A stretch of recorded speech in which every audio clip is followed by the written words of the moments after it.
Did the NHL reduce knee stack size when you're playing, or has it been pretty stable like during your whole playing days?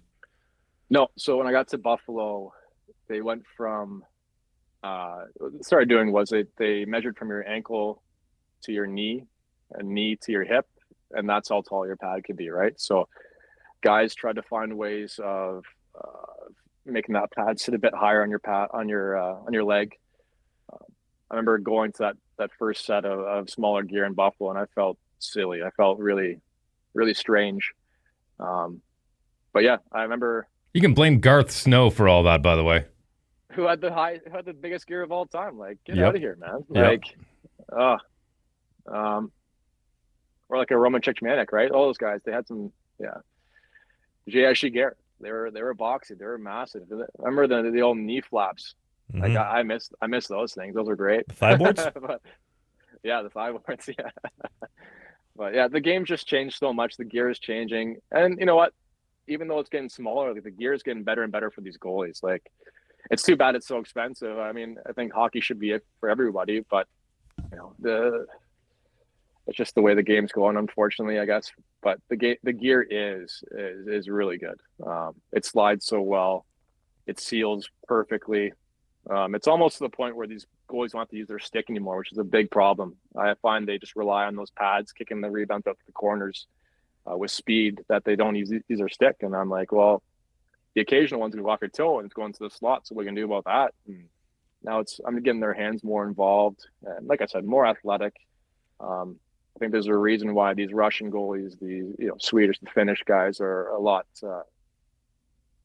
more well-rounded compared to the North American game. I think it's because they're athletes and know how to use all parts of their body, not just their feet.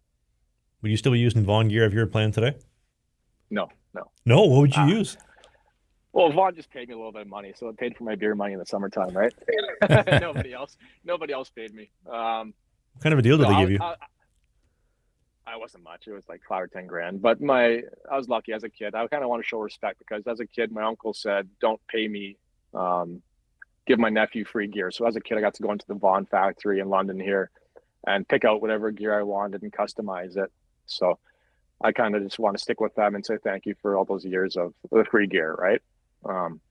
But if I were to choose today, I'd probably go Bauer. I like Brian's too. Brian's got some nice stuff coming out. Not the biggest fan of Warrior. Vaughn just breaks down, I find.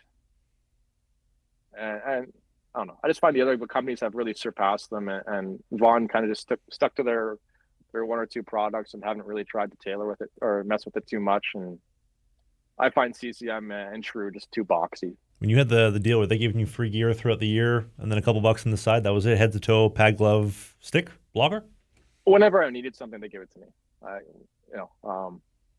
Probably go through 3 sets a year, and then I'd have a practice glove and a game glove. So I'd probably have like 3 gloves at a time usually. So 1 practice and 2 games. V5? Or is that a Vision glove I think you used? Vision, yeah. Vision? Yeah. Do you have a favorite set you used? My San Diego set, I forget the names of it. Like, I'm not a gear nerd like like everybody else is. Like, I just like what looked good. And I don't know. A lot of kids are against dark gear these days, but I loved having a nice set of dark gear with a flashy color in it, like an orange or a red. The guy in Buffalo there, Pekka Ukkonen, like his gear is just, I love that stuff. I love a good dark set of gear.